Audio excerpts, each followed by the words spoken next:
है।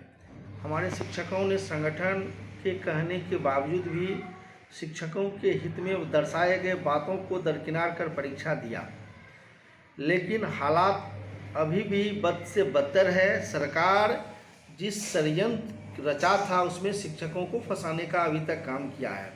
हम सर्वप्रथम राज्य के लाख शिक्षक जो बचे हुए हैं, जिन्होंने 2 सक्षमता होने के बावजूद परीक्षा नहीं दी है, उनको सर्वप्रथम धन्यवाद देना भी चाहते हैं और उनसे अपील करना चाहते हैं कि साथियों, आप अभी जहां हैं वहां बेहतर जगह है और सक्षमता परीक्षा देने वाले शिक्षकों के बनिस्पत। इसलिए तृतीय सक्षमता में किसी भी परिस्थिति में शिक्षक साथी जो परीक्षा अभी तक शामिल नहीं हुए हैं वो परीक्षा नहीं दे।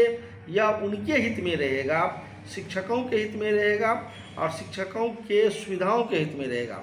क्योंकि आप सब अवगत ही है कि जो सरकार यह सक्षमता परीक्षा लाकर और राज्यकर्मी बनाने के एक नाटक किया, वो उनकी षड्यंत्र। इसलिए मैं कहता हूँ कि आप सब पूरी तरह से इस बात से अवगत है कि जो नियोजित शिक्षक है उन्हें अभी जो भी वेतन मिल रहा है वह वेतन को वह सरकार नई पे बैंड बनाकर ग्रेड वेतन के आधार पर वेतन दे रही है। नियोजित शिक्षकों को 3 तरह के प्रोन्नति है। साथ ही जो नियोजित शिक्षक हैं उन्हें सेवा निरंतरता का लाभ है, कई ऐसे सुविधाएं हैं। और यही अगर नियोजित शिक्षक विशिष्ट शिक्षक बनेंगे तो इन तमाम सुविधाओं से वंचित होंगे। उन्हें प्रोन्नति से वंचित होना पड़ेगा। उन्हें जो वेतन फिक्स की गई है, चाहे बीपीएससी शिक्षक हो, विशिष्ट शिक्षक हो, वह पेमेंट जो है वह ग्रेड वेतन से वंचित होगा। उन्हें एक नई पे मैट्रिक्स दी जा रही है। इसलिए हम आग्रह करेंगे शिक्षकों से कि अभी भी सरकार के भ्रम में नहीं पड़े और सरकार को अभी तक जिस तरह करारा जवाब दी गई है, मुंहतोड़ जवाब दी गई है, परीक्षा में सम्मिलित नहीं होकर, उन शिक्षकों से हम आग्रह करेंगे कि तृतीय सक्षमता में आप किसी भी परिस्थिति में आवेदन नहीं करें और आपकी जो लड़ाई है उस लड़ाई को मजबूती से हम सब मिलकर कैसे लड़ें, इसकी तैयारी में जुटे।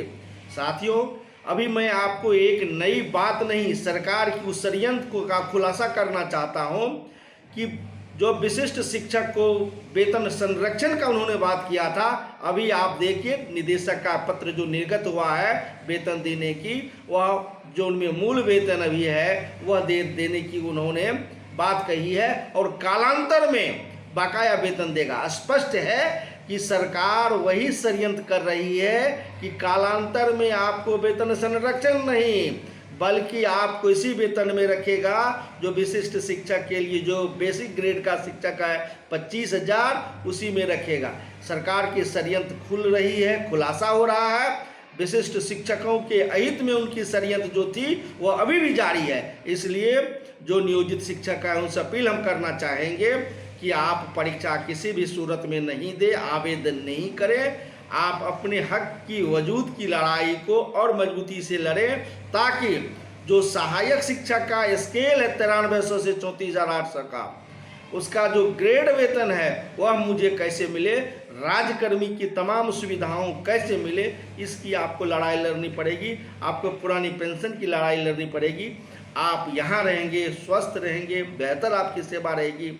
और जो साथी हमारे दलदल में फंसे हैं उनसे भी मेरा अपील है, जो विशिष्ट शिक्षक बने हैं, जो बीपीएससी के शिक्षक हैं, उनसे भी हम कहना चाहेंगे कि आपको भी संगठन के साथ मिलकर अपनी जो सेवा में सरकार ने आपके साथ धोखा किया है उस धोखा से उबरने के लिए आपको संगठन के साथ आना पड़ेगा।